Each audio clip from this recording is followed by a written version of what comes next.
séminaire, et je vais m'en expliquer à Mathilde et à Barbara, qui nous ont fait l'amitié et la gentillesse de venir de Lyon. On est, et quand ça a été décidé cette date, je n'en savais strictement rien, on est dans une date de vacances. On est en plein dans les vacances scolaires de la zone. Donc ceci explique cela, c'est-à-dire qu'on va être moitié moins que l'on est d'habitude, mais la terre appartient à ceux qui la cultivent, et small is beautiful. Vous allez bénéficier d'un petit groupe, d'un petit auditoire, et je suis certain que ça n'en sera que plus fin et plus savoureux. Donc la contrainte, et ça aussi c'était pas prévu, et je m'en suis excusé, enfin j'en ai informé les deux conférencières. On est dans la période de vacances. Les agents de sécurité terminent à 18h30. Bienvenue à bord.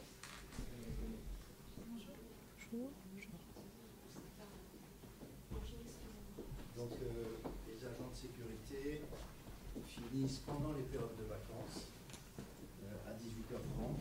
Donc ça veut dire que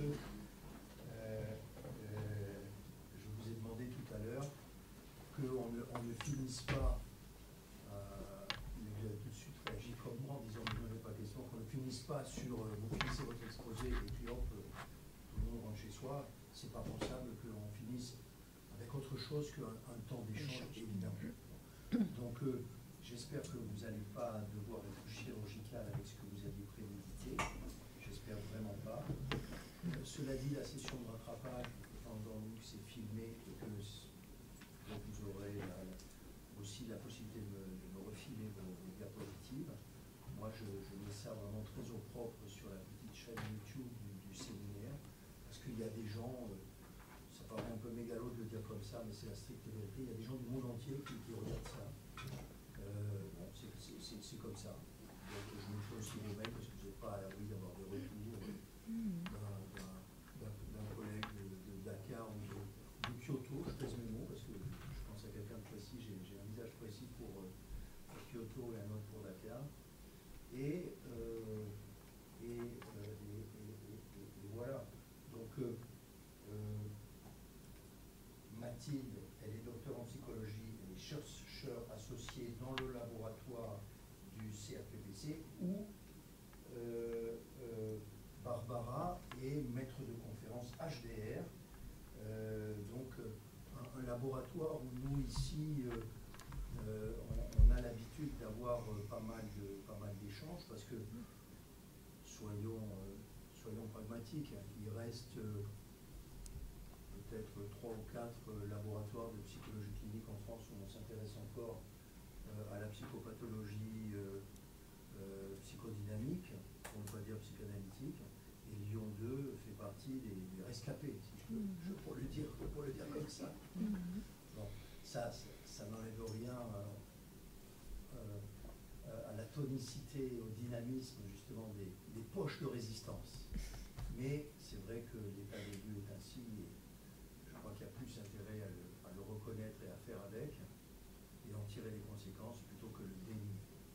Donc voilà, donc on a des liens avec vous, ce laboratoire historique, qui sont importants. Sauf que, et c'est pour ça que quand je lisais le dossier de Barbara, j'étais très sensible, sauf que c'est vrai que historiquement, il y a des grandes figures dans votre laboratoire, et c'est vrai que ce n'étaient pas des grandes figures en période. Alors là, depuis quelque temps, c'est en train de changer, mais ce n'était pas le cas précédemment. Et donc à ce titre, je suis doublement ravi que vous veniez et de Lyon 2, et que ça signifie peut-être, vous allez nous le dire, qu'il y ait dorénavant des recherches en psychopathologie périnatale de cette épistémologie. Donc je crois que vous le voyez, on est un petit groupe, donc si j'ose dire, ne faites pas de manière, et si vous avez la gentillesse de vous présenter un peu plus généreusement que je viens de le faire, là moi je suis resté vraiment très lapidaire dans les titres, donc tout à l'heure vous commenciez à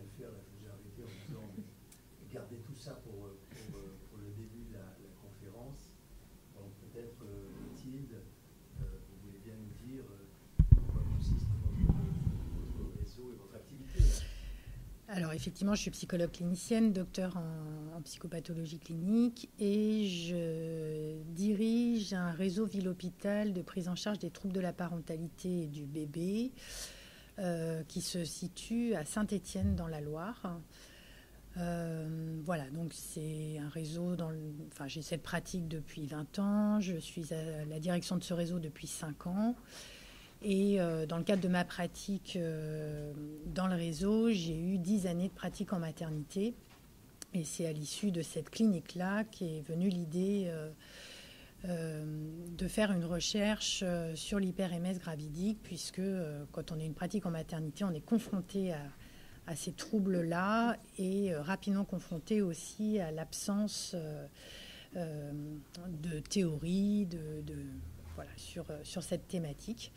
Et donc, on sent qu'il y a vraiment un champ de recherche important voilà, à mettre au travail pour aider ces femmes, surtout, enfin, on y reviendra avec Barbara, mais l'enjeu majeur, il est surtout d'accompagner ces femmes bien mieux qu'elles ne le sont actuellement dans nos services de maternité. Voilà. Oui, donc pour compléter un peu ma présentation, donc moi je suis Barbara Smagnoto, effectivement je suis enseignant-chercheur à Lyon 2, psychologue clinicienne, pas du tout dans le champ de la maternité, je dois dire, mais néanmoins j'ai été associée à cette recherche et j'y trouve vraiment un réel intérêt en fait dans le cadre des investigations qui sont menées, à savoir des investigations qui comprennent toute une part de méthodologie projective et donc de venir s'intéresser à ces protocoles projectifs et à croiser ces regards-là. Voilà, et je dois dire que du coup, j'ai été amenée à m'intéresser à cette problématique par ce champ détourné des projectifs et je rejoins tout à fait Mathilde sur l'intérêt et la pluralité que vient convoquer en fait cette problématique, pluralité au niveau justement des croisées disciplinaires qu'elle implique. Là aussi, on va y revenir, mais de montrer comment c'est une problématique complexe, il ne peut pas être traité uniquement sous l'angle médical et ou sous l'angle uniquement psychologique. On est souvent confronté à des écueils. Et puis dans ce souci, alors là, qui renvoie vraiment à mes préoccupations en tant que clinicienne, effectivement, de penser, de créer des dispositifs de soins qui soient les plus efficients, comme on dit maintenant ce terme, qui est un peu en vogue actuellement pour une meilleure prise en charge, en tout cas, de ces patientes, en particulier dans la souffrance que ne manque pas générer ce trouble. Voilà. Bien. Eh bien, en tout cas, merci. En pré-préambule à nouveau, je voulais tout de même vous remercier, Sylvia Missionnier, pour cette invitation à échanger là en cette fin d'après-midi avec vous dans le cadre de votre séminaire du premier chapitre. Comme on l'énonçait, là, on va discuter d'une problématique qui est finalement peu connue du grand public. Là aussi, je reprends mon cas, alors qui n'est qu'un cas parmi d'autres, mais en tout cas, je n'avais jamais entendu parler de cette problématique-là avant que Mathilde nous en fasse part, y compris même en tant que professionnel. Peut-être que tant qu'on n'y travaille pas en maternité ou qu'on n'a pas été confronté à ce problème, eh bien, effectivement, on ne sait pas ce qu'il en est de cette problématique de l'hyper-MS gravidique. Donc moi, je vais vous présenter des éléments d'abord de définition, de description, mais aussi des éléments pour poser un peu le cadre et mieux comprendre globalement ce qu'il en est de cette problématique et des troubles. Et puis Mathilde vous présentera la recherche qu'elle a justement initiée au sein du CRPPC, mais surtout une situation clinique qui a la particularité en fait de couvrir deux grossesses et deux grossesses où justement l'hyperémèse gravidique s'est répétée. Donc elle vous présentera le fil de ces accompagnements, là aussi, qui ont été donc ponctués des passations projectives. Alors pour débuter tout d'abord, revenons sur des éléments de définition. Hyperémèse gravidique, au fond, qu'est-ce que ça veut dire ? Donc cette expression, elle est directement issue du nom médical latin Hyperemesis gravidarum, qui est lui-même construit donc en deux mots. D'une part, à partir du grec ancien émésis, qui signifie vomissement, donc c'est une manière un peu plus chic de le décrire, hein, émésis, et du préfixe hyper, qui indique là, bien évidemment, une intensité supérieure à la normale. Et puis par ailleurs, gravidarum, hein, qui vient du latin, qui signifie donc gravide, grosse, bref, enceinte. D'emblée, cette terminologie, elle vient souligner le trop, l'excès, littéralement le débordement d'un phénomène, somme toute banal, durant la grossesse, à savoir les nausées, les vomissements, qui, rappelons-le, sont très fréquents au premier trimestre de grossesse, en tant qu'elle touche plus d'une femme sur 2. Mais alors, dans le cas de l'hyperémèse gravidique, les vomissements sont fréquents, sévères, incoercibles, c'est-à-dire irrépressibles, inarrêtables, entraînant dans leur sillage des répercussions multiples au regard de leur massivité, sur lesquelles je reviendrai après, hein, mais pour en citer d'ores et déjà quelques symptômes associés, de la déshydratation, une perte de poids, qui devient incompatible avec l'état de grossesse, une incapacité, voire une angoisse à boire et s'alimenter, une fatigue extrême qui va bien souvent mener à l'hospitalisation. On estime que l'hyperémèse gravidique concernerait aujourd'hui 2% des grossesses, soit environ 30 000 par an en France.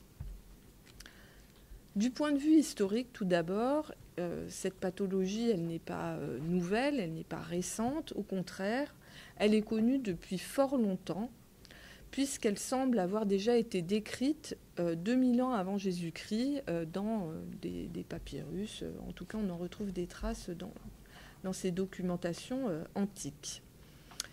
Soranus d'Éphèse, qui a été l'inventeur du spéculum, en fait une première description détaillée au IIe siècle avant Jésus-Christ. Alors là, on va faire un grand bond dans le temps, jusqu'à la littérature scientifique française, où on va retrouver des descriptions de ce symptôme en 1868, donc dans des écrits médicaux de l'époque. Ce qui est intéressant de noter, c'est qu'à cette époque, au XIXe siècle, donc, les patientes présentant des vomissements incoercibles, je vous le donne en mille, elles étaient diagnostiquées hystériques. Au regard, notamment, enfin en tout cas d'après les observations des médecins de l'époque, au regard donc de la facilité, entre guillemets bien sûr, avec laquelle leurs troubles pouvaient disparaître ou réapparaître sous la pression ou la suggestion. Pour tenter de contenir ce symptôme, la pratique de l'isolement est instituée en 1914. Et en 1925, la médecine française y associa des médications, sur lesquelles on reviendra aussi tout à l'heure, et un suivi psychologique systématique. Mais alors, on peut se demander pourquoi isoler ces femmes. D'où est venue cette préconisation thérapeutique qui va d'ailleurs perdurer pendant de nombreuses années. Eh bien, on se rend compte, là, en faisant ce petit rappel historique, que loin de s'appuyer sur une thèse ou des motifs médicaux qui seraient scientifiquement étayés, argumentés, cette pratique, elle venait plutôt répondre à une croyance selon laquelle ces femmes étaient des simulatrices, oui, forcément, elles sont hystériques, qui espéraient, là d'ailleurs, obtenir en fait le droit à un avortement grâce à ce symptôme spectaculaire. Donc l'hypothèse, dont je vous laisse juger la pertinence, mais en tout cas l'hypothèse, c'était qu'en isolant ces femmes de leur environnement social et familial, eh bien alors peut-être que cela leur permettrait d'avouer leur désir inavouable, à savoir leur désir d'avortement. À propos de la question de l'avortement, longtemps ce débat a fait rage entre les partisans et les opposants à l'avortement dit thérapeutique. En effet, certaines femmes ont pu mourir de cette pathologie et la question de l'IVG est encore d'actualité puisque c'est une issue qui peut être demandée par certaines patientes qui cherchent coûte que coûte à faire cesser ces symptômes.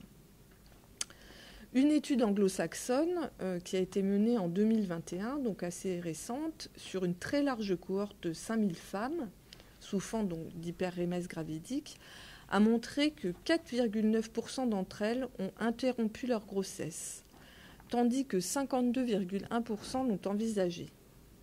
Par ailleurs, 25,5% des femmes interrogées ont occasionnellement pensé au suicide, tandis que 6,6% d'entre elles y ont pensé régulièrement. Donc ces chiffres, alors certes qui restent très limités aux aspects quantitatifs, donnent tout de même à saisir en fait l'ampleur de la détresse et du sentiment d'impasse qui peut être vécu par nombre de ces femmes. Ces vécus de détresse, d'impasse, on peut d'ailleurs considérer qu'ils font écho au sentiment d'impuissance qui traverse bien souvent les équipes en charge d'accueillir, d'accompagner ces femmes.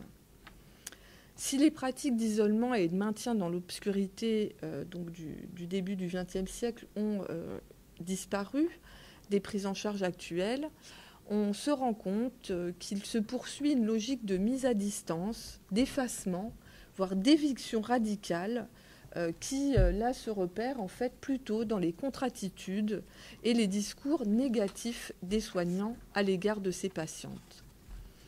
Plus les séjours sont longs ou répétitifs au cours de la grossesse, plus les professionnels sont soumis au doute, à l'incompréhension de ce qui résiste ici et de ce qui va générer de leur côté de l'agacement, voire même parfois de l'agressivité peu dissimulée envers ces patientes. Mais alors, quelles sont donc ces manifestations si peu tolérables pour les soignants, entre autres ? Les symptômes sont multiples.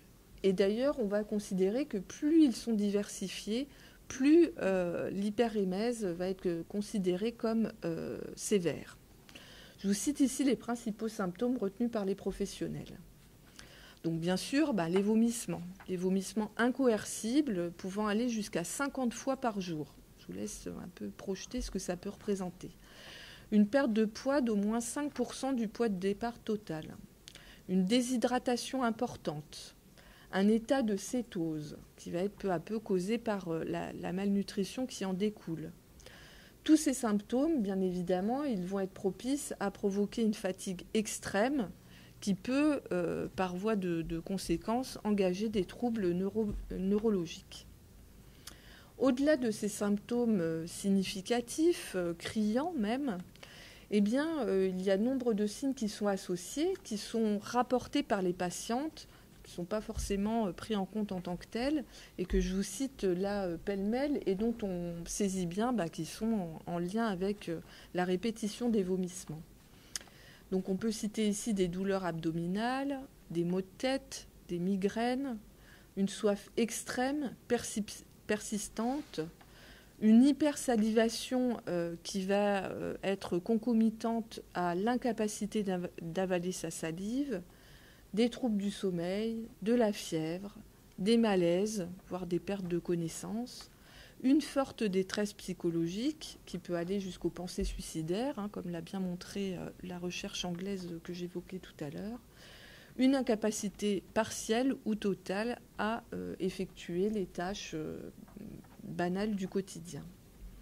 Donc on voit bien qu'ici, ce sont des symptômes extrêmement invalidants au niveau somatique, au niveau social, avec des arrêts de travail, un impact majeur sur la qualité de vie, et puis aussi des symptômes invalidants sur le plan psychologique, de sorte que l'hyperémèse gravidique, malgré sa relative discrétion, en tout cas auprès du grand public, on peut considérer qu'il s'agit là d'un véritable problème de santé publique.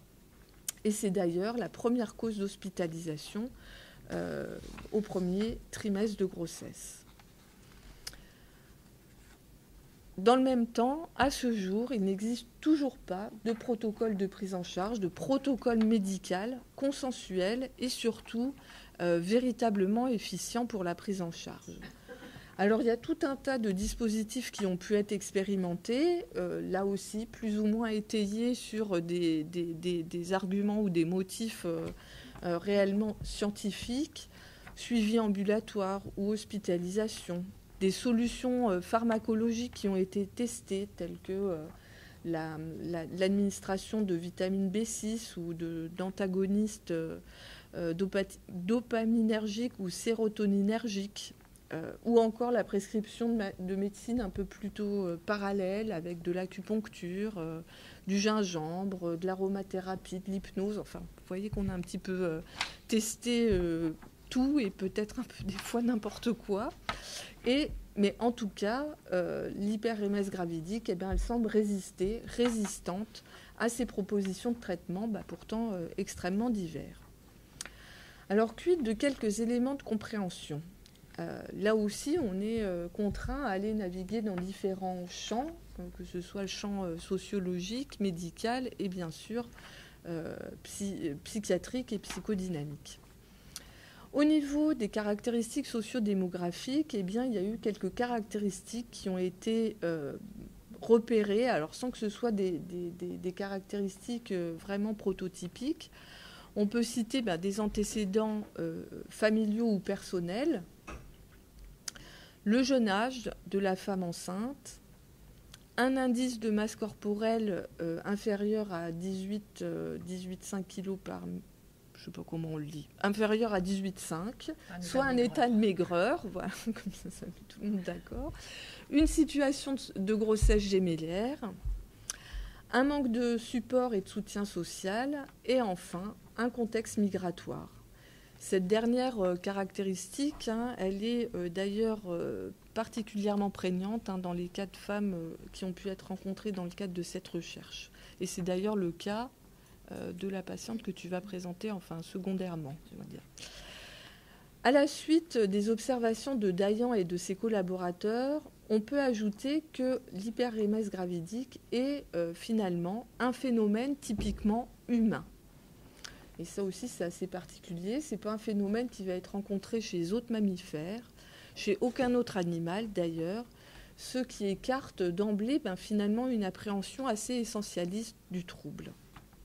Au contraire, il serait davantage observé dans les sociétés industrialisées et en milieu urbain, voire même, entre guillemets, là bien sûr avec tous les guillemets possibles, déclenché par le stress, le manque de ressources et d'étayage au niveau de l'environnement social, et ou enfin, en tout cas c'est ce qui a été repéré dans cette étude, par les mauvaises relations conjugales qui seraient marquées par le déni de la conflictualité. Donc ça, c'est pour les hypothèses un peu sociologiques. Différentes hypothèses physiopathologiques ont été aussi avancées sans qu'aucun modèle monofactoriel et linéaire n'ait pu être établi. Alors, je ne suis pas certaine de saisir moi-même les termes que je vais employer, mais enfin, je vous livre un peu où en sont ces recherches sur le plan biologique et notamment sur le plan endocrinien. Il existerait un lien étroit entre le pic plasmatique d'HCG et l'acmé des symptômes. En outre, la bactérie Helicobacter pylori a longtemps été identifiée comme une cause possible, en tant qu'elle serait, elle a été repérée comme davantage présente chez ces femmes présentant des vomissements incoercibles. Or, dans le même temps, ce n'est pas systématique. Des recherches récentes se sont penchées sur des causes génétiques. En 2018, Marlena Feggio a mis en évidence que les hormones GDF15 et IGF-BP7 augmenteraient la production de protéines et aggraveraient les nausées et les vomissements. En 2023, cette même auteure et ses collègues ont découvert que la majorité de l'hormone GDF15 provenait du bébé et non de la mère, et que la quantité produite pouvait varier d'une grossesse à l'autre en fonction de la génétique du bébé.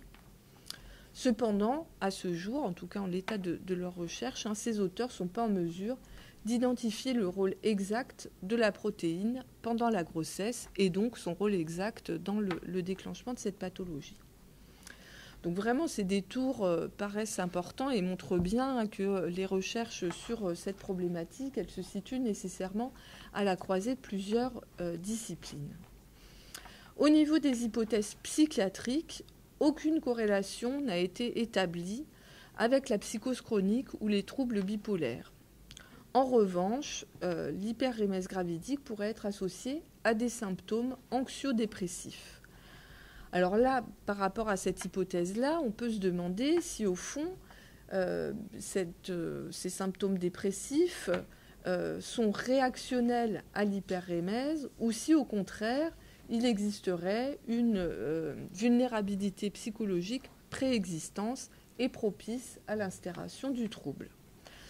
D'ailleurs, lors d'une grossesse ultérieure, comme ça va être dans le cas que Mathilde va présenter, quel serait l'impact post-traumatique de cette expérience ? Est-ce que ça ne serait pas propice, là aussi, à favoriser la réémergence des vomissements ? En outre, l'existence de troubles caractérisés de personnalité chez ces patientes reste controversée. Sont retrouvés sans qu'ils soient prototypiques, alors là vous allez voir ça fait des grands écarts entre différents champs, des traits obsessionnels, hypochondriaques, hystériques, dépressifs, ainsi qu'une immaturité psycho-affective. Quelques rares études ont interrogé le lien éventuel avec des troubles du comportement alimentaire, mais ces recherches sont là aussi peu concluantes. En effet, il faut bien rappeler que là, dans ces cas, les vomissements, ils sont subis, et même profondément subis par ces femmes, et non pas provoqués. Ils surviennent au demeurant chez des femmes qui n'ont pas d'antécédents de troubles alimentaires connus. En ce qui concerne l'approche psychanalytique, le symptôme de vomissement gravidique a pu être interprété à l'aune de la névrose hystérique et du phénomène de conversion. Pour Anna Freud, le choix de ce symptôme, choix entre guillemets bien sûr, renverrait à des conflits intrapsychiques dominés par l'oralité et se situerait donc au cœur de la relation première nourricière entre la mère et le nouveau-né. Hélène Deutsch apporte quelques nuances. Elle postule que ces vomissements pathologiques ne peuvent trouver une origine psychologique que si, et là je la cite, les tendances à l'expulsion orale sont accompagnées d'émotions inconscientes et parfois même conscientes d'hostilité envers la grossesse ou envers le fœtus. On comprend ici qu'elle insiste sur le conflit au cœur, sinon même au corps de ces mères, qui sont secondairement très soulagées, tout du moins du point de vue manifeste, que leur enfant ait pu naître en bonne santé. Cette remarque, elle nous permet ici d'introduire un paradoxe qu'on n'avait pas souligné jusqu'alors, un paradoxe inhérent à l'hyperrémèse gravidique, à savoir que malgré cette expérience extrêmement pénible, éprouvante physiquement, invalidante socialement, voire proprement traumatisante psychiquement, au point d'entraîner, je le rappelle, des fantasmes et même des actes radicaux, que ce soit du côté de l'IVG ou des tentatives de suicide, eh bien, lorsque l'enfant paraît, elle ne s'associe à aucun désordre dans l'accordage maternel. La naissance semble produire une sorte de résolution magique, entre guillemets, qu'on se hasarde à le nommer ici comme telle. En tout cas, une sorte de résolution magique qui serait aussi intéressant de mieux comprendre. Mais revenons à quelques hypothèses psychodynamiques. Dans la deuxième moitié du XXe siècle, avec le recul, sinon même la disparition de l'hystérie, en tout cas dans certaines représentations, un glissement s'opère vers l'hypothèse de l'immaturité.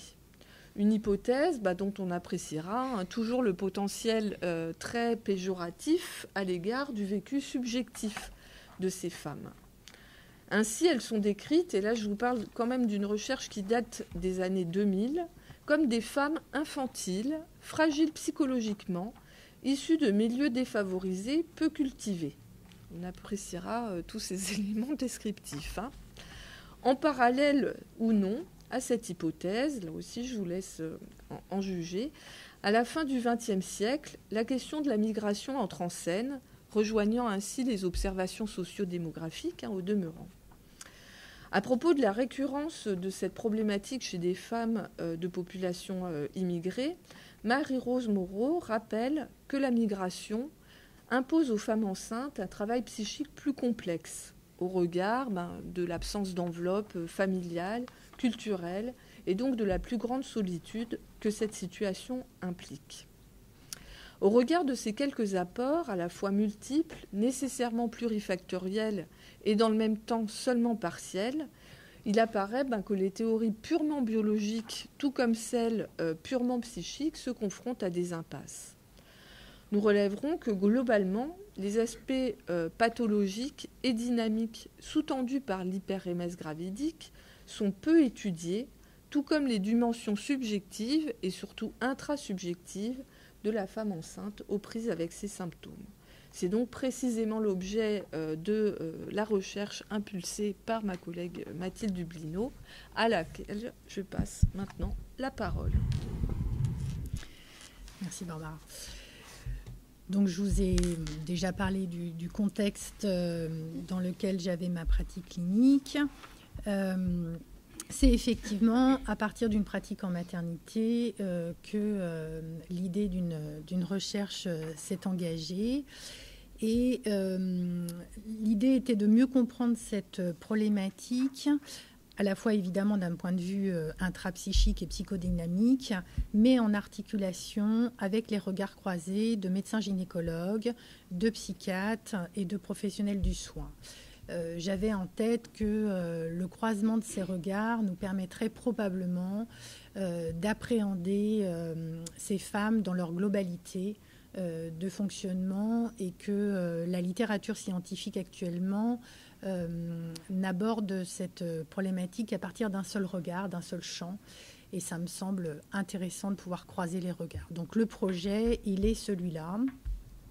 Nous avons fait le choix avec le CRPPC d'engager ce qu'on appelle une pré-recherche, c'est-à-dire d'abord d'aborder les choses à partir d'entretiens semi-directifs, de passation de Rorschach et TAT auprès de patientes présentant une hyperémèse gravidique, avec un médecin gynécologue qui, lui, fait les dosages d'HCG et la recherche systématique de l'Helicobacter pylori.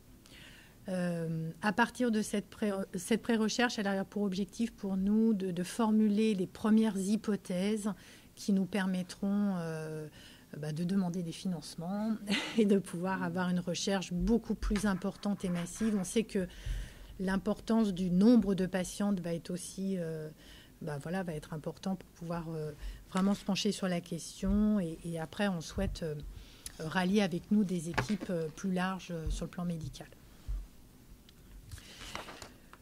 Aujourd'hui, pour illustrer l'ampleur des difficultés liées à cette symptomatologie, alors tant du côté des soignants que du côté des patientes, je vais vous présenter le cas de Madame M.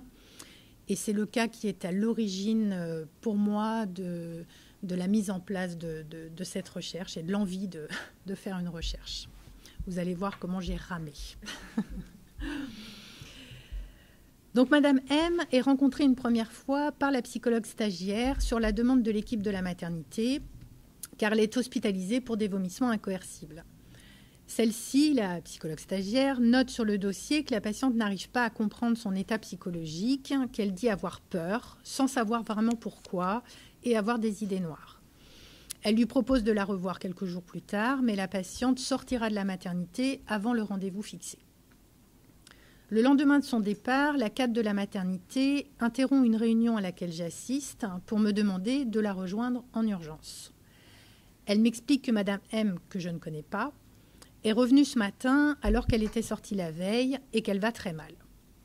Son gynécologue a programmé une IVG pour le lendemain matin et la cadre, paniquée, me demande de voir cette patiente avant l'intervention. Je vais être très impressionnée par l'état de cette femme que je trouve aux urgences maternité, allongée en position fétale, en pleurs, qui manifeste une souffrance massive. Elle m'explique que sa sœur a beaucoup vomi pendant sa grossesse et qu'elle lui dit qu'il faut être patiente, mais qu'elle n'en peut plus. Madame est enceinte de 4 semaines.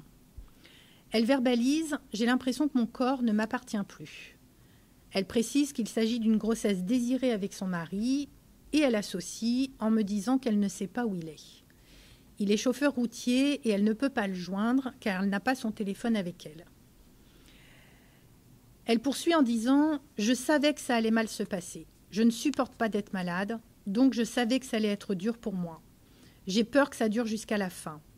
J'avais peur du mal de ventre, j'ai peur que ça ne s'arrête jamais. » En même temps qu'elle me parle, elle se gratte le dos de manière compulsive. Je l'interroge et elle m'explique qu'elle a mal au dos, que sa mère lui faisait des massages dans le dos quand elle était petite et que cela la rassurait. Désarmée, la voyant se contorsionner dans tous les sens, j'hésite, puis je lui demande si elle souhaite que je tente de l'apaiser en lui massant le dos. Je le fais en m'interrogeant sur le sens de ma proposition et je continue d'échanger avec elle. Elle me dit alors que son mari est d'accord pour que la grossesse s'arrête. Interloquée, je lui fais remarquer qu'elle m'a dit précédemment qu'elle n'avait pas pu le joindre. Elle confirme qu'il n'est effectivement pas informé de l'IVG prévu le lendemain matin et associe instantanément en me disant sur un mode plaintif « Je veux mon mari, j'ai besoin de mon mari. J'aurais voulu que ma sœur reste au lieu de me laisser toute seule et je peux joindre personne. » Une nouvelle fois, je vais me mettre en action et je vais aller chercher un téléphone pour qu'elle puisse téléphoner à son mari. Je vais alors assister à une scène qui va me sidérer car elle va instantanément se redresser, s'asseoir et téléphoner non pas à son mari mais à sa sœur. Elle change totalement d'attitude, haussant le ton, adressant un discours autoritaire et exigeant que sa sœur vienne immédiatement la rejoindre à la maternité. Cette dernière s'exécutera. Je vais mettre fin à l'entretien en lui disant que je vais demander à ce que l'IVG soit reporté pour qu'elle puisse prendre le temps d'y réfléchir plus longuement et surtout d'en discuter avec son mari et que je la revoie 2 jours après. Je retrouve la cadre de santé et nous nous réunissons avec le gynécologue. Je vais lui demander de différer l'IVG afin que le couple puisse prendre le temps d'en parler, de s'assurer que cette demande soit de nouveau reformulée par cette femme et qu'elle réponde à une réelle incapacité pour elle à mener cette grossesse à terme. On s'accorde pour que la décision se prenne à l'issue de l'entretien prévu 2 jours après. Lorsque j'arrive dans la chambre pour cette seconde rencontre, monsieur est présent. C'est la seule fois où je le rencontrerai tout le long de la prise en charge. Madame est resplendissante, elle va bien. Le traitement administré a stoppé les vomissements. Ils me disent tous les deux vouloir garder le bébé. Madame verbalise que lorsqu'elle vomit, elle ne se reconnaît plus et que c'est tellement insupportable qu'elle ferait n'importe quoi pour que ça s'arrête. La semaine suivante, Madame est toujours hospitalisée. Elle m'explique que les vomissements ont repris le matin même de la date du départ prévu. Elle dit, et je la cite, « Je savais que je sortais, ça me plaisait. J'en ai marre de rester ici. J'étais bien contente de rentrer. Ce n'est pas conscient. Ils vont me garder alors que je me faisais une joie de sortir hier. » J'explore un peu le contexte familial et conjugal au cours de l'entretien. De son couple, elle dira simplement qu'ils se connaissent depuis 2 ans et sont mariés depuis quelques mois. Elle décrit son mari comme un homme adorable, calme, posé, la tête sur les épaules. Sur le plan familial, elle est la 5e d'une fratrie de 8 enfants. En évoquant sa petite sœur, elle s'effondre en larmes et m'explique. « On est pareil en fait, ça vient de mon père. Il ne supporte pas d'être malade. Je pense que je ne supporte pas de ne pas me sentir bien. Il faut que j'apprenne à prendre sur moi. Mais hier, quand ça a recommencé, j'ai repleuré alors que physiquement et dans ma tête, ça allait bien. J'ai peur que ça dure et que ça ne s'arrête pas, que je serai encore et encore malade. Ma vie, elle s'est arrêtée, je suis en attente, entre parenthèses. Je travaillais, je ne peux pas continuer car à tout moment, je peux ne pas être bien. » Elle évoque sa maman qui lui dit que ça va passer. Je suis aussi démunie qu'elle. Je ne sais comment comprendre ce qui se passe, ni comment l'aider. Je m'interroge sur la dimension oedipienne du symptôme. J'espère que le lien qu'elle vient de faire lors de cet entretien l'aidera un peu. Elle est sortie le lundi et revenue à la maternité le lendemain matin. L'équipe de maternité commence à avoir un discours négatif, disant qu'avant même que la perfusion lui soit posée, elle va déjà mieux et que ça ne va pas être possible de la garder plus longtemps. Ça fait maintenant 3 semaines qu'elle est hospitalisée, avec 3 tentatives de sortie. Durant l'entretien, elle évoque de nouveau la dimension familiale du symptôme. On est plusieurs dans la famille à fonctionner comme ça. J'interroge le sentiment de sécurité que représente l'hospitalisation. Elle confirme en disant que dès qu'elle a la perfusion, ça va mieux.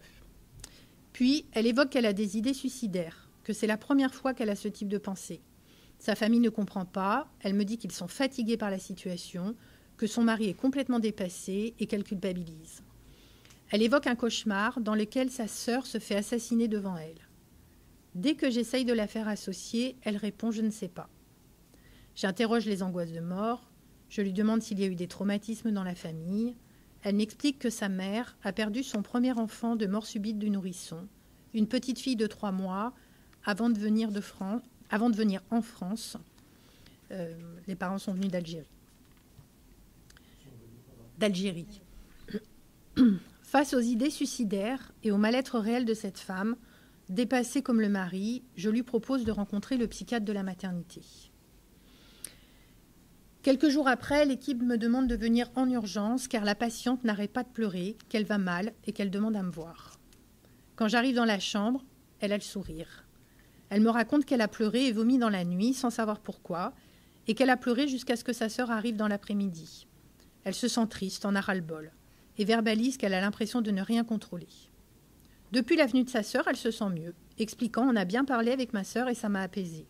Elle ne m'en dit pas plus. Elle n'a plus de perfusion et elle va bien. Elle vient de passer le cap des 3 mois de grossesse. L'espoir se dessine pour elle et pour toute l'équipe. Elle revient sur le fait que quand elle vomit, elle n'a pas le moral et que quand ça s'arrête, elle devient une autre personne.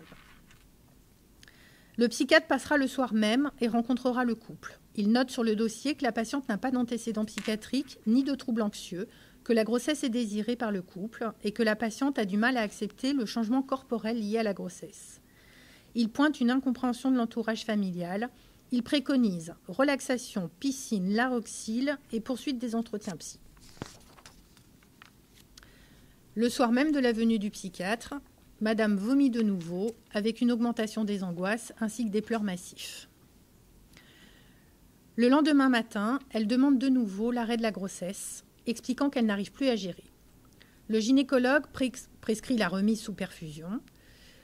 Je la vois dans la matinée, c'est notre 7e entretien. Je la questionne sur sa rencontre avec le psychiatre. Elle m'explique qu'il lui a dit qu'il fallait qu'elle accepte la situation.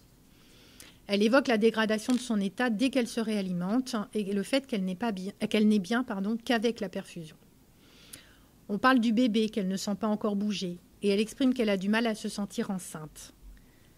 Elle revient sur l'incompréhension de son entourage familial qui lui dit qu'il y a bien pire qu'elle, qu'il faut qu'elle prenne sur elle, qui la critique, qui trouve qu'elle en fait trop. Je soutiens la réalité de ses symptômes et la souffrance réelle que cela engage pour elle. Je la revois 2 jours après. Je trouve une femme resplendissante qui a le sourire, elle va très bien, elle remange sans vomir. Elle envisage de sortir le lendemain. L'entretien est bref, elle n'a pas très envie de parler. En fait, la patiente reviendra 48 heures après sa sortie, vomissant, pleurant, disant qu'elle veut mourir. Dès qu'elle arrive dans le service, elle va mieux et ne vomit plus. L'équipe est désormais très agacée, un peu agressive, et je sens à quel point le sentiment d'impuissance et d'incompréhension les envahit. Face aux idées suicidaires, nous rappelons le psychiatre qui propose une hospitalisation. La patiente accepte et se dit prête à tout pour aller mieux. Elle y passera une nuit et sortira sur décharge dès le lendemain matin. 24 heures après sa sortie de son hospitalisation en psychiatrie, elle revient à la maternité, vomissant, demandant l'arrêt de la grossesse, le mari soutenant cette fois cette demande. La cadre m'appelle totalement désemparée. Je prends position en disant qu'il faut garder la patiente à la maternité puisque c'est le seul endroit où elle semble aller bien pour le moment. Nous décidons de nous réunir avec le psychiatre, le gynécologue et la cadre pour fixer tous ensemble un suivi coordonné. Les quelques jours qui vont suivre vont être éprouvants pour l'équipe. Madame va très mal, se rajoute au vomissement des crises d'angoisse. Le mari vient de moins en moins voir sa femme. Les séances d'hypnose tentées par les sages-femmes échouent. L'équipe va cependant se mobiliser, passer du temps auprès de cette patiente et les symptômes vont s'atténuer un peu. Je rencontre la patiente avant la réunion pluridisciplinaire. Elle explique qu'à la clinique psychiatrique, elle était en chambre double et que sa voisine ronflait, se levait la nuit, parlait toute seule, qu'elle était bizarre et qu'elle a eu vraiment très peur. Elle explique qu'elle a besoin de calme, qu'elle est d'accord pour aller là-bas, mais pas pour y dormir. La réunion avec le psychiatre va être mouvementée. Il est très en colère du départ précipité de la patiente. Il nous informe qu'il n'a même pas pu en discuter avec elle car elle n'a pas voulu attendre son arrivée. Il nous dit qu'elle est dans la toute-puissance, et je la cite, que c'est une hystérique et qu'il faut arrêter de l'hospitaliser. Le gynécologue va rappeler sa responsabilité de médecin vis-à-vis du bébé et l'obligation qu'il a de prendre en charge cette patiente qui verbalise des idées suicidaires et qu'il ne peut pas passer sous silence. Le psychiatre va accepter d'envisager une solution alternative. Nous allons penser et proposer à madame un dispositif de prise en charge associant une longue hospitalisation en maternité avec suivi psychologique hebdomadaire, combiné à une prise en charge ambulatoire à l'hôpital psychiatrique à raison de 2 fois par semaine. Madame va rester hospitalisée avec ce dispositif pendant 2 mois. Je la verrai toutes les semaines. Elle est radieuse. Elle décrit les activités qu'elle fait à l'hôpital, va bien. La famille lui rend visite. Elle ne peut rien élaborer de ses angoisses. On tourne en rond sur je ne sais pas pourquoi. Les entretiens me semblent plats, mais elle m'accueille avec un grand sourire et me raconte sa semaine. J'accepte d'avoir le sentiment de ne servir à rien, tout en mesurant qu'elle m'attend chaque semaine, et je travaille davantage avec l'équipe, valorisant leur présence bienveillante, valorisant le dispositif. Lorsqu'elle demande à sortir au bout de 6 semaines, nous allons différer notre réponse et la faire patienter 15 jours, avant de valider tous ensemble la sortie, et je propose à la patiente de la voir en consultation externe, puisque j'ai des consultations à l'extérieur de la maternité. Madame est enceinte de 5 mois et demi lorsqu'elle sort. Elle reviendra une seule fois 48 heures, puis n'aura plus aucun vomissement jusqu'à la naissance de sa fille, qui sera déclenchée à 40 semaines. Elle n'est jamais venue en consultation externe. Plusieurs pistes de réflexion vont être proposées aujourd'hui. La première propose de comprendre la manière dont l'agir vient dans un premier temps en lieu et place de la pensée pour finalement parvenir à la co-création d'un dispositif de soins. Mon premier contact avec cette patiente se fait autour d'un passage à l'acte du gynécologue qui programme une IVG sans respecter son protocole habituel. Dans un mouvement identique, je me retrouve à masser le dos de Madame M alors que je ne touche jamais mes patientes et je vais également aller chercher un téléphone en plein milieu de l'entretien clinique. Les sages-femmes vont tenter l'hypnose, le psychiatre propose un panel de dispositifs jamais vus. Confrontés à l'intensité de la souffrance de cette femme et à notre impuissance, nous nous agitons tous pour faire taire le symptôme. Nous sommes impressionnés par l'ampleur de la souffrance de Madame M. Je suis traversée par des mouvements de sidération quand je vois se transformer sous mes yeux la petite fille en souffrance en adulte tyrannique. Je garderai pourtant une empathie certaine pour cette patiente, empathie partagée avec le gynécologue, mais qui se confrontera à la colère du psychiatre et de l'équipe soignante. La question de la simulation de l'hystérique nous est renvoyée et l'équipe se clive un temps. Souffrance réelle ou manipulation de la patiente, tel est le débat qui s'engage autour du terme hystérique, devenu dans le langage courant une manière de dénigrer la réalité de la souffrance du sujet. Nous parviendrons cependant à rester en lien les uns avec les autres pour parvenir à co-créer, inventer un modèle de soins pour Madame M. Cette créativité va émerger quand le bébé sera nommé par le gynécologue, bébé réel en gestation et en danger de mort. Le bébé fait consensus et permet de penser la parentalité en devenir de cette femme. Nous avons dès lors transformé le service de maternité en mère porteuse, Madame étant reliée par le cordon de la perfusion au service, et avons accepté l'idée que la gestation du devenir mère de cette femme prendrait du temps. La figure tierce sera figurée par le psychiatre, extérieur à la structure, mais prenant soin autrement de la patiente, permettant que le cordon se césure ponctuellement sans se rompre. Les soins réels sont restreints. Les soignants de maternité n'ont pas de soins médicaux à appliquer. La perfusion est rapidement arrêtée dès lors que la longue hospitalisation sera actée. Le soin psychique se résume à être là, de manière régulière et programmée, sans que le contenu des échanges ne permette une réelle élaboration. Le suivi psychiatrique s'organise autour d'activités que la patiente investit moyennement, mais qui lui permettent, selon ses propres mots, de prendre l'air et lui apportent en cela un mieux-être. Autrement dit, le portage groupal, hors de nos modalités de prise en charge habituelles, qu'elles soient médicales ou psychothérapeutiques, va permettre une contenance de la souffrance de cette femme, et c'est le dispositif en lui-même qui fera soin. les mots MAUX à la place des mots MOTS. Mes tentatives d'engager un travail psychique de liaison avec Madame M sont confrontées sans cesse au vide, aux bribes d'histoires formulées de manière très restrictive.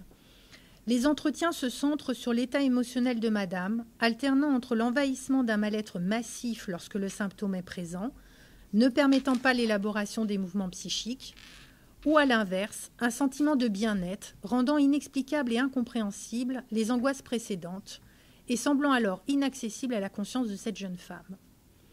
La proposition d'un suivi psychologique en dehors des périodes d'hospitalisation n'a pas pu se mettre en place, tant Madame ne ressent pas le besoin d'un accompagnement lorsqu'elle se sent mieux. Elle dit tout, sans rien pouvoir s'approprier. Elle formule le sentiment que son corps ne lui appartient plus. Elle amène la dimension édipienne, voire transgénérationnelle du symptôme. Elle évoque sans cesse le « ça ». Le cauchemar livre une scène d'assassinat faisant écho à la demande d'IVG, mais ne peut être mise au travail.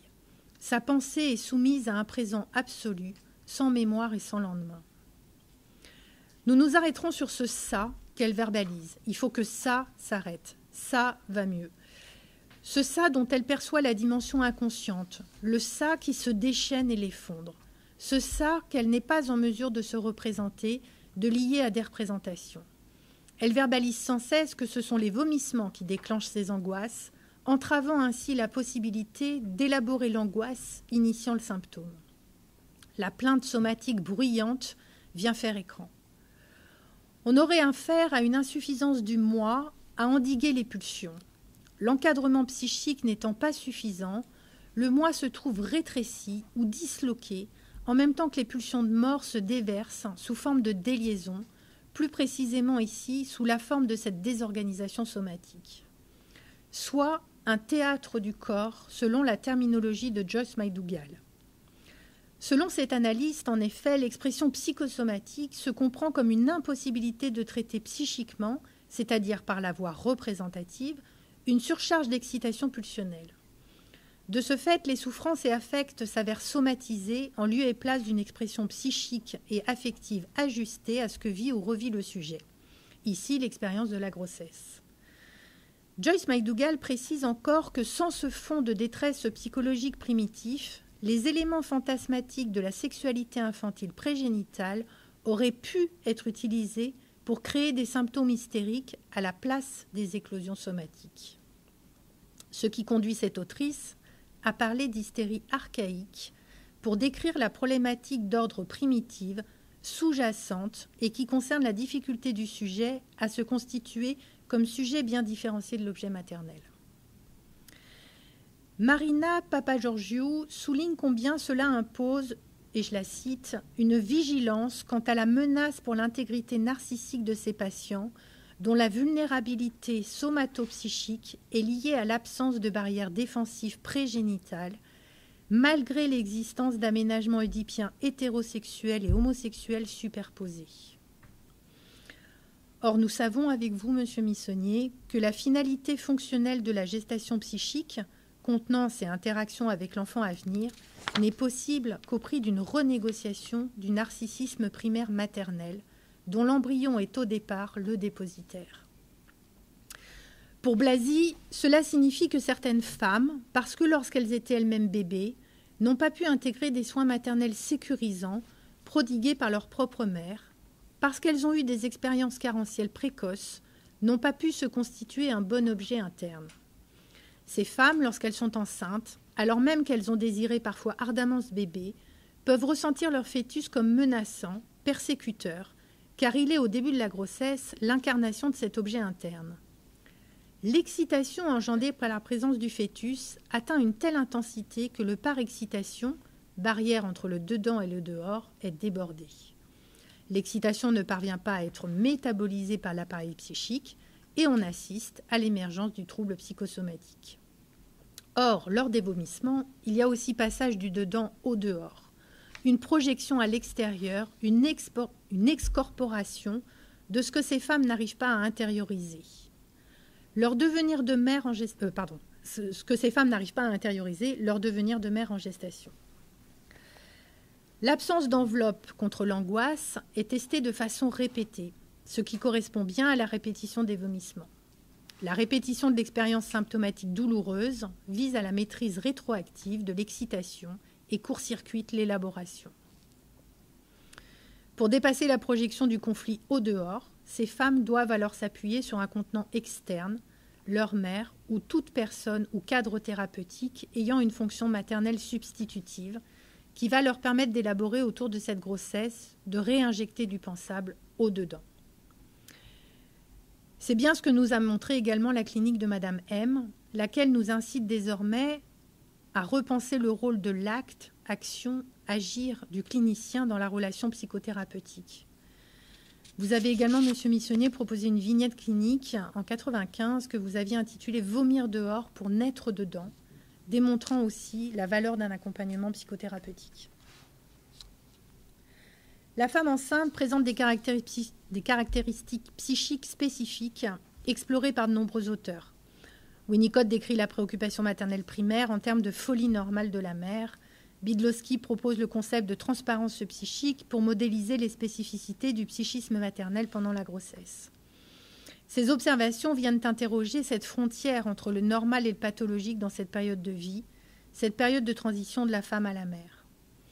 Les vomissements incoercibles confrontent au trop, à l'excès, au manque de nuances, à ce débordement somatique qui rend impuissant et pousse au passage par l'acte, aussi bien les patientes que les professionnels. Le symptôme interroge les enjeux intrapsychiques engagés dans ce saut vers l'expression somatique. Il interroge également les modalités de prise en charge et le cadre nécessaire à penser pour chacune de ces femmes, et enfin les modalités relationnelles qui se mettent en scène autour et avec la patiente. 2 ans plus tard, Madame est enceinte de son second enfant lorsque les vomissements gravidiques conduisent à une première hospitalisation. Cette seconde grossesse va se dérouler dans un contexte douloureux pour cette femme puisqu'un cancer va être diagnostiqué pour chacun de ses parents, sa mère décédant lorsqu'elle sera enceinte de 7 mois. Madame est réhospitalisée pour vomissements incoercibles à cette période. Le mari de Madame M est totalement dépassé par la souffrance de sa femme et verbalise son sentiment d'impuissance. Madame M évoque des idées suicidaires massives. Nous lui proposons de remettre en place le dispositif qui lui avait été proposé lors de sa première grossesse. Le premier gynécologue demande à un confrère de suivre en binôme cette patiente et ils vont tenter des approches médicamenteuses différentes. L'hospitalisation va se poursuivre jusqu'à l'accouchement. Donc elle va être hospitalisée 2 mois. Les entretiens psychologiques hebdomadaires sont toujours caractérisés par une alternance entre des moments d'effondrement lorsque le symptôme est présent. Madame pleure, évoque des idées suicidaires, verbalise ne pas supporter les vomissements, se sent dépossédée de son corps. Ou à l'inverse, un sentiment de bien-être, rendant inexplicables et incompréhensibles les angoisses précédentes. Celle-ci semble alors inaccessible à la conscience de cette jeune femme. Les entretiens se centrent sur l'actuel, l'état émotionnel du moment, et se résument souvent à être là auprès de cette patiente, renonçant à la pratique classique de l'entretien clinique pour investir une présence régulière, fiable et bienveillante. Devant l'incompréhension de tous, et spécifiquement de Madame face à ce qui la submerge, du coup je vais lui proposer un bilan associant Rorschach et TAT, afin d'essayer d'identifier les enjeux psychiques à l'œuvre. Ce bilan s'inscrivait également dans l'idée d'interroger l'hypothèse formulée par le psychiatre d'une conversion hystérique. Donc là, vous avez le psychogramme. Le protocole de Rorschach se caractérise par une participation très restrictive avec un enrichissement des réponses à la faveur de l'enquête. La verbalisation est correcte. La présence de précautions verbales témoigne de la conscience d'interpréter de Madame. L'analyse du psychogramme témoigne d'un protocole extrêmement défensif